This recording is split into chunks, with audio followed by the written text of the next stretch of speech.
Assalamualaikum warahmatullahi wabarakatuh. Nama saya Diana Sari, Prodi PGMI semester 4.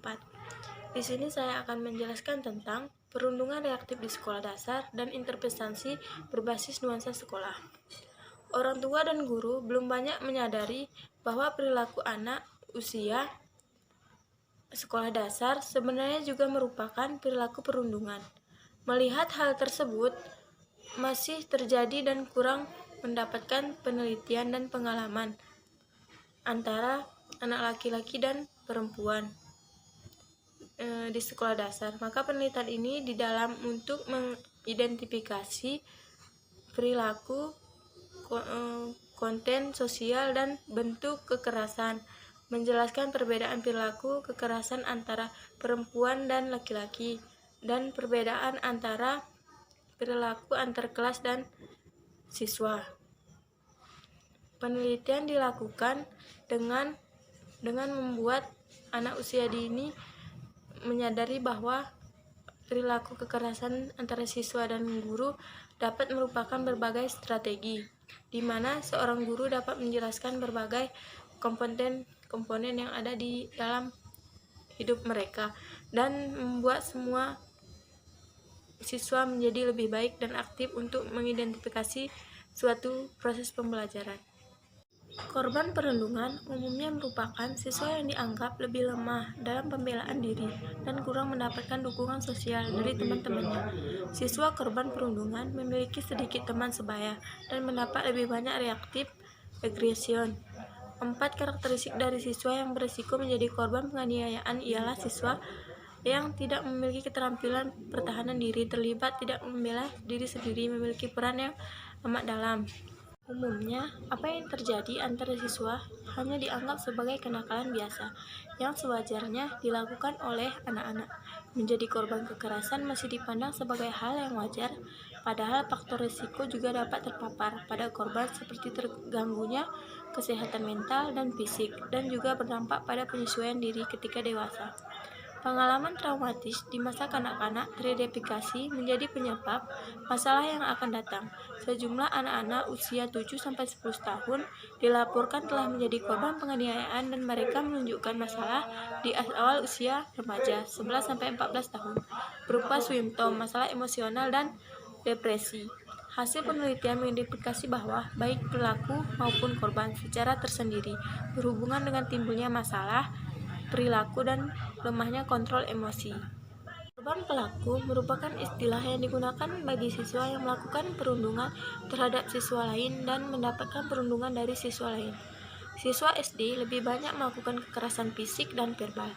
Korban pelaku lebih sering menjadi target perilaku kekerasan dan dibandingkan dan berkontribusi terhadap faktor tingginya perilaku. Korban pelaku secara konsisten berhubungan dengan sejumlah masalah kesehatan mental yang serius, berimplikasi pada personal distress, dan berlawanan dengan emosional triggering. Atas dasar itu, perlindungan harus segera mendapatkan penanganan oleh berbagai pihak dan pentingnya mengembangkan mekanisme penanganan kekerasan, penganiayaan, dan permasalahan kekerasan yang terjadi. Korban pelaku ditandai dengan buruknya simulasi diri dalam fungsi kognitif dan behavioral, sementara yang menjadi korban saja menunjukkan agresi yang berkaitan dengan bias dalam proses kognitif. Tidak mengalami masalah penyesuaian diri dan pasif, ditandai dengan perilaku yang tidak asertif dan memiliki keterampilan sosial yang rendah, baik perundungan siber maupun perundungan tradisional. Korban pelaku secara signifikan memiliki agresi yang reaktif dan proaktif dibandingkan dengan pelaku saja. Korban pelaku dan korban pelaku di SD adalah siswa laki-laki dan juga siswa perempuan, sejumlah 179 siswa, kelas 5 baik laki-laki maupun perempuan, secara berulang setiap hari melakukan kekerasan terhadap teman sebaya dan mengakibatkan dampak negatif, terutama terhadap prestasi akademik. Terdapat 5 bentuk kekerasan yang dilakukan, yaitu kekerasan fisik, verbal, manipulasi sosial, perusakan benda, dan penolakan sosial. Dari total siswa SD berusia 6-10 tahun di Italia ditemukan bahwa sifat-sifat maskulin diprediksi berhubungan dengan perilaku perundungan aktif. Studi yang dilakukan terhadap siswa di tingkat 1 dan 2 SD menunjukkan siswa laki-laki lebih banyak melakukan kekerasan baik terhadap teman perempuan maupun laki-laki dibandingkan pelaku yang berasal dari siswa perempuan. Pelaku kekerasan selalu memilih target teman sebaya yang dipandang memiliki potensi untuk diancam, dan pelaku sosial memilih korban yang secara sosial ditolak oleh teman sebaya. Siswa laki-laki lebih sering melakukan kekerasan dibandingkan siswa perempuan, dan siswa laki-laki juga lebih stabil dibandingkan siswa perempuan dalam posisi korban kekerasan. Selain lingkungan sekolah, keluarga juga memiliki peran utama, maka permasalahan perundungan oleh siswa adalah juga akibat dari rendahnya keberadaan anggota keluarga, mengabaikan pengasuhan dan pendidikan yang sepantasnya, penggunaan waktu yang luang yang tidak tepat, pelemahan lingkungan keluarga yang tidak mendukung pendidikan formal dan emosional bagi anak. Penelitian terhadap anak Puerto Rico berusia 10 tahun menyumbangkan data bahwa perundungan di sekolah bukan hanya faktor lingkungan sekolah, namun juga disebabkan faktor kontekstual seperti keluarga, sosial, dan kultural, yang seharusnya menjadi sasaran program interprestasi. Siswa kelas tinggi dan siswa kelas rendah memang memiliki karakteristik yang berbeda prestasinya. Kelas tinggi dan kelas rendah yang melakukan perundungan. Dari kelas rendah, siswa kelas 1 tidak ada yang pernah melakukan perundungan pada teman. Berbeda dengan kelas 2 dan kelas 3 yang mulai menjadi pelaku kekerasan di lingkungan sekolah.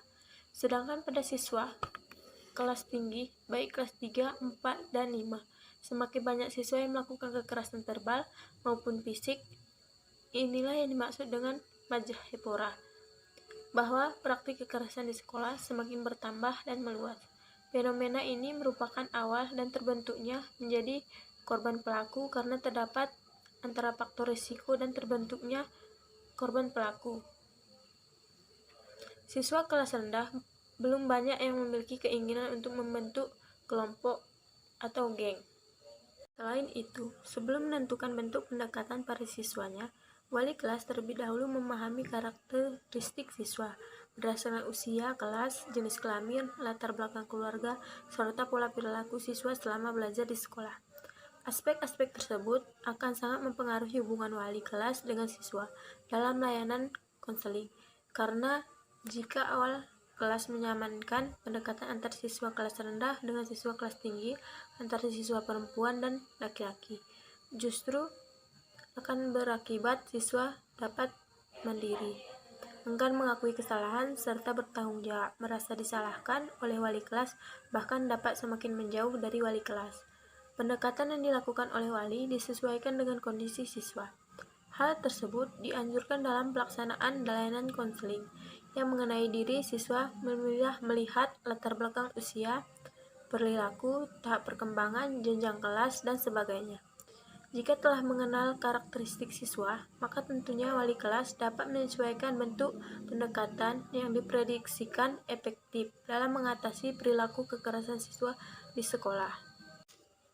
Wali kelas tidak bekerja sendiri, namun bimbingan dan layanan konseling juga terlaksana dengan adanya kerjasama antar guru.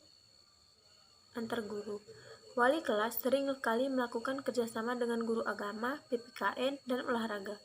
Menurut salah satu wali kelas perempuan, siswa lebih segan jika berhadapan dengan guru laki-laki, seperti guru olahraga atau guru agama. Jadi, jika ada wali kelas merasa siswa belum dapat merubah perilakunya, maka wali kelas meminta guru agama atau olahraga agar dapat ikut mengarahkan siswa pada perubahan perilaku yang lebih baik. Wali kelas juga meminta informasi dari wali siswa di kelasnya.